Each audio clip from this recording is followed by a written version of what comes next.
Hello everyone. मैं सतीश हूँ। बहुत सारे लोग मुझसे पूछ रहे थे कि कम्युनिकेशन कैसे इंप्रूव कर सकते हैं and how they can perform good in interviews.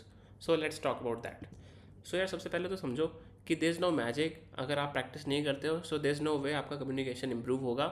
You have to put efforts, you have to do something about it. So there is no magic. And बहुत सारे लोग वीडियोज़ बनाते हैं, ये कर लो वो कर लो, ऐसा कुछ नहीं होता। आपकी खुद की प्रैक्टिस के से ही आएगी आपको। So there are three ideas, मैं आपको बताता हूँ and these three ideas are like on high level, या आपको हेल्प करेगी। एंड सबसे पहला है कि यार देखो, सबसे पहले तो आपको बेसिक स्पोकन इंग्लिश आनी चाहिए। अगर आप हिंदी मीडियम से हैं, आपको ग्रामर नहीं आ रही एंड आपको बोलना नहीं आ रहा, सो आप पहले उस पर वर्क करो। And the way to improve on this is, आप जितना ज़्यादा कंज्यूम करोगे लैंग्वेज, जितना ज़्यादा पढ़ोगे, जितना ज़्यादा सुनोगे, सिंपल इंग्लिश सुनो। अगर आपको बहुत ज़्यादा कॉम्प्लिकेटेड इंग्लिश या हाई लेवल इंग्लिश नहीं आती, सिंपल इंग्लिश से शुरू करो।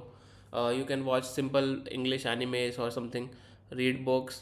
एंड जितना आप कंज्यूम करोगे लैंग्वेज को, उतना ज़्यादा आपको आएगा, rather than studying grammar and past tense, future tense, ये सारी चीज़ें आपको पढ़ने की ज़रूरत नहीं है। नेक्स्ट थिंग, बहुत सारे बच्चे ना बहुत शर्माते हैं कि यार आपस में इंग्लिश में नहीं बोलना, हॉस्टल में कौन बोलता है इंग्लिश में। यार आप ट्राई करो, वो इतना भी ज़्यादा ऑकवर्ड नहीं होता। Once you start you will get used to it. And अगर आपको ये सही में इम्प्रूव करना है, so you have to stop procrastinating. Okay, so ये था बहुत जेनरिक इंग्लिश कैसे इंप्रूव करें। Next is how do you improve for interviews. So सबसे पहली चीज़ कि आपको टेक्निकल नॉलेज कितना है उस टॉपिक के बारे में, उस डोमेन के बारे में जिस पे भी डिस्कशन हो रहा है। And how well do you observe your knowledge, ये सबसे इंपॉर्टेंट चीज़ है। अगर आपके पास टॉकिंग पॉइंट्स ही नहीं रहेंगे तो आप बोलोगे क्या। So this is where it comes into picture. So इसको इम्प्रूव करने के लिए मैं ये बोलता हूँ कि जब भी आप कोई भी कंसेप्ट या इंटरव्यू की प्रिपेयर कर रहे हो, आप ऐसा करो कि जब आप प्रिपरेशन करते हो, आप एक कोई भी सपोज प्रॉब्लम है, आप उसको एक्सप्लेन करने का ट्राई करो। कोई भी प्रोजेक्ट है, उसको एक्सप्लेन करने का ट्राई करो। कोई भी एक आइडिया है, try to explain it and of course in English. So इससे क्या होगा कि आपको प्रैक्टिस होता रहेगा साइड बाय साइड, एंड आप प्रिपेयर भी कर रहे हो।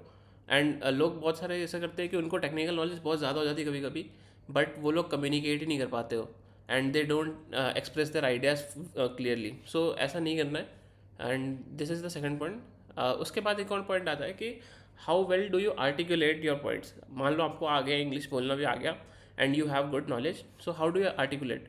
देर are lot of content out there, मतलब विन यांग एंड बहुत सारे हैं लोग, एंड दे आर इंस्ट्रक्टिंग कि कैसे आप आर्टिकुलेट कर सकते हो, कैसे आप पंक्चुएशंस पे स्टॉप ले सकते हो, पॉज ले सकते हो।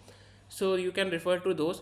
बट आई थिंक अगर आप फर्स्ट टू थिंग्स पे ज़्यादा ध्यान देते हो, these should be enough, and then you can move on to improving the third thing. So या चीज़